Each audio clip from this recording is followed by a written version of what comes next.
Ассалому алайкум дӯстони азиз, хушомадед ба канали Dom TJ. Номи ман Шаҳром. Имрӯз 3 августи соли 2021 1000 рубл 154 сомониву 60 дирам ва $100 1132 сомониву 25 дирам. Дар имрӯзанавормон 16 та хонаҳои фурӯшӣ мешаванд аз Душанбе, Хуҷанд, Бухтар ва ғайра.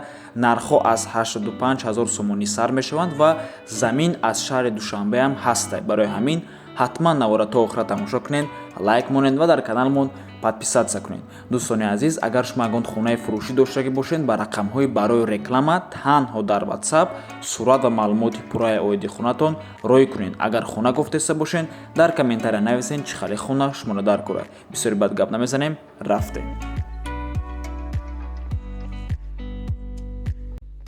Якум сар мекунем аз хонаи фурӯшӣ дар шаҳри Душанбе. Фикр мекунам аз ҳама хонаи арзонтарин дар шаҳр ҳамин хонаи марҳамат, як хонага квартира бо масоҳати 25 метри квадратӣ дар панҷум ошунаи бинои новостройка.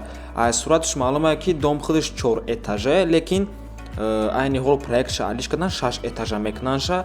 Новостройкаи айни ҳол сохтмонаш рафтеста. Хона ҷойгир аст дар Ҳазрати Мавлоно рӯбарӯи масҷиди Калони тарафамон 9 километр дай, 9 километр камтар бо болотар. Пеши бозор дай, маршруткаи 39, 44 ва 77 аз назди хона мегузарад. Нархаш ҳамагӣ 95 000 сомонӣ мебошад, бо агар харидори конкретни боша ягон сум арзон мешавад. Дома насиб то октябра месупоранд. Марҳамат.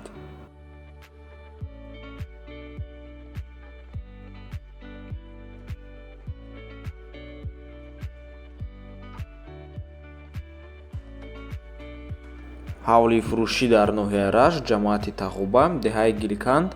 4 дар хона, мансар дорад, обсвет ҳамавақта ҳаст, 12 сотиқ замин, шкатуркадагиай. Нархаш 180 000 сомонӣ мебошад, боз муомилаам мешавад.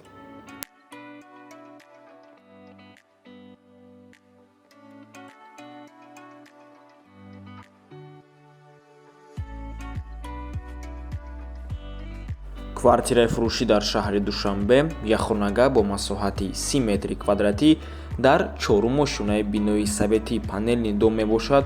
Ҷойгир аст дар Сино 130/5 назди прокуратураи генералӣ. Кадоме надонад прокуратураи генералӣ дар куҷой? Ҳами автовокзал дай холас да, автовокзал поёнтар мерай, прокуратураи генералӣ мебошад. Нархаш 220 000 сомонӣ мебошад, бо тамоми таҷҳизоташ фурӯхта мешавад, яъне мебелу, телевизору, мошинаи ҷомашӯӣ ва ғайра. Марҳамат.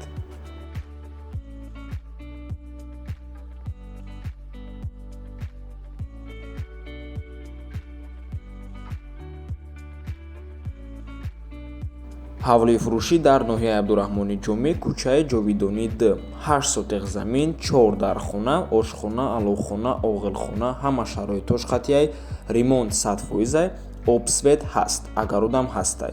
Нархаш 300 000 сомонӣ мебошад. Рақамо дар рӯи экранай, WhatsApp, имо дорад.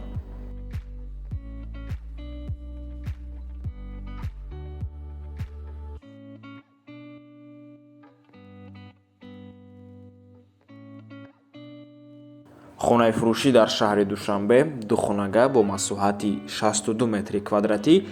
Бародаро кадоме надона, ами сехонагаҳои советскиам тақрибан 60-62 квадрата. Иҷора духонагае, барои хонаҳош калон-калонай. Ҷойгир аст дар 15-ум ошунаи бинои новостройка. Худи бино аз 16 ошуна иборат аст. Ҷойгир аст дар Зарафшон, пеши заразни больница. Бо чизу чорааш фурӯхта мешавад, яъне кондитсионер, телевизор, вайфай, ҳамаи чӣ дора. Нархаш $36 000 мебошад. Нархи охиршай бародаро, дига арзон намешавад ва домам аллакай тайёрай. Ба 1000 одамо зиндагӣ дорам.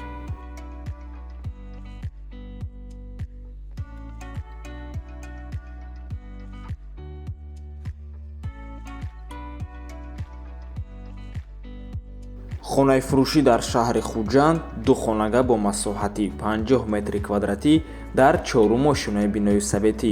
Ҷойгир аст дар 32-ум микрорайони шаҳри Хуҷанд, назди хонада парк ҳастай, сари роҳ дай, доми 53 мебошад. Трезаҳош пластикӣ, дари бронированӣ дора, дута стенка, қолинҳо Аристон, диван, кухни, гарнитур, мошинаи ҷомашӯӣ, телевизор, хулас ки бо ҳамаи чизу чорааш фурӯхта мешавад. Кришаш ремонтай, полуш паркетай. Нархаш бошад 225 000 сомонӣ мебошад, боз арзон ҳам мешавад.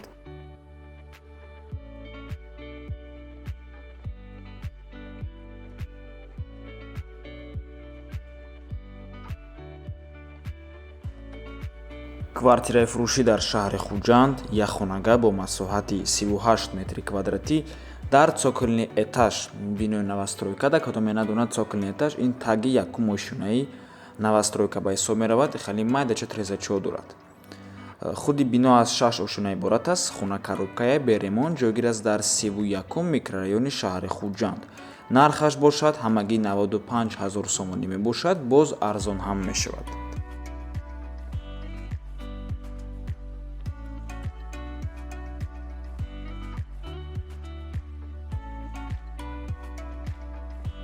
хонаи фурӯшӣ дар шаҳри Душанбе се хонага бо масоҳати 60 метри квадратӣ дар дуюм ошинаи бинои новостройка. худи бино аз 4 ошина иборат аст. коробкае бе ремонт, шкатур монтаж кардагие, дару тирезаҳои главнӣ задагӣ ба гуфти соҳибаш. об, свет, канализатсияи шаҳрӣ. нархаш 190 000 сомонӣ мебошад. ҷойгир аст дар поёни Саховат, яъне ки автоцентр дар шаҳри Душанбе. кадом менадонад аммо автоцентрда таксиҳои восе, данғара ва кулоб ҳастанд бисёр ҳамҷода.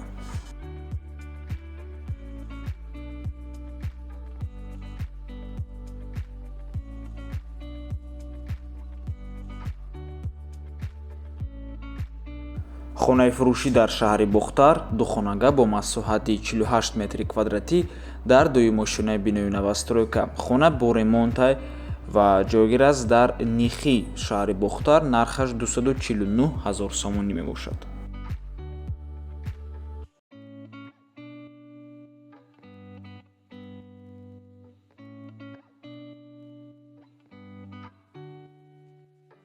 квартираи фурӯшӣ дар шаҳри Бухтар се хонага бо масоҳати 57 метри квадратӣ дар 8 ошинаи бинои новостройка. худи бино аз 10 ошина иборат аст. хона коробкае бе ремонт, до малакаи тайёрай, метонен ремонта сар кунед. ҷойгир аз рӯ ба рӯи гимназияи Аминҷон дар кӯчаи Дӯстии Халқҳо, шаҳри Бухтар. нархаш 207 000 сомонӣ мебошад. рақамҳои соҳибаш дар рӯи экранай, WhatsApp, Telegram доранд.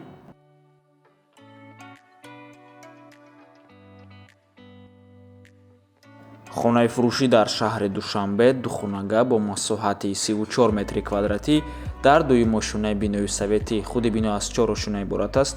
хона бо ремонтай ва ё якхонагара ба духонага табдил додагия, яъне переделка кардагианша.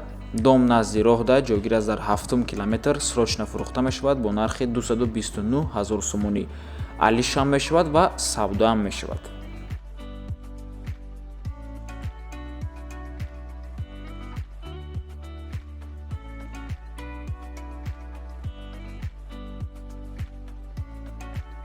ҳавлии фурӯшӣ дар шаҳри Кӯлоб, 6 сотиқ замин, 2 дар хона. нархаш бошад 85 000 сомонӣ мебошад. боз арзон мешавад. мутаассифона ягон маълумоти иловагӣ оиди ҳамин хона надорем, ҳатто адреси аниқшам намедонем. рақамҳои соҳибаш дар рӯи экрана. ҳама маълумоти бештара метавонед аз соҳибаш пурсед. дар шаҳри Кӯлоб ҷойгир аст.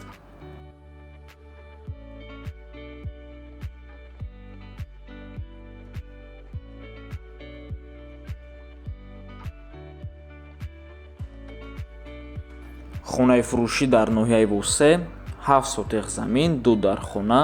нархаш 100 000 сомонӣ мебошад. алишам мешавад ва савдоам мешавад.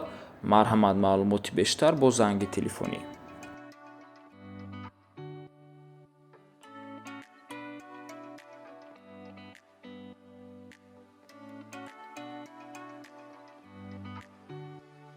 замини фурӯшӣ дар шаҳри Душанбе, 7 сотиқ замин, замини ҳамвор, рост ва тоза мебошад. барои сохтани хона ё дача хеле хуб аст. замин дар кӯчаи Лучоб, деҳаи Тои Кайра аст. аз масҷиди нав, ки ҳамон масҷиди нав агар кадоме надонад қатарчо сохтагианд, назди хобгоҳи донишгоҳи миллӣ ва литсеи президентӣ мебошад. то замина 6 километр мебошад аз ҳамон масҷид. каничкаи маршруткаи 47, мошин хати агар равӣ ҳамагӣ 10 минута роҳай ба гуфти соҳибуш, нархаш бошад ҳамагӣ 130 000 сомонӣ мебошад, боз арзон ҳам мешавад ва аз сураташ маълуме ки замин дар теппаҳояи қариб баландидай назди кӯҳдай.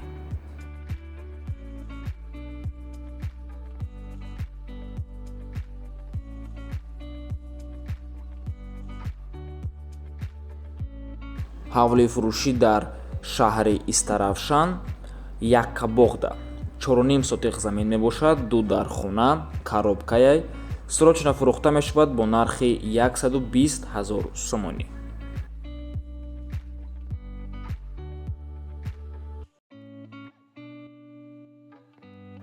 ҳавлии фурӯшӣ дар шаҳри Ваҳдат 3,5 сотиқ замин, 1 дар хона, ҷойгир аст дар Якатол восе 36, нархаш 160 000 сомонӣ мебошад. ва ин буд охирон хонаи фурӯшӣ дар имрӯза навормон. Раҳмати калон дӯстони азиз ки моро то охира тамошо кардем. То боздид барори кор шумо.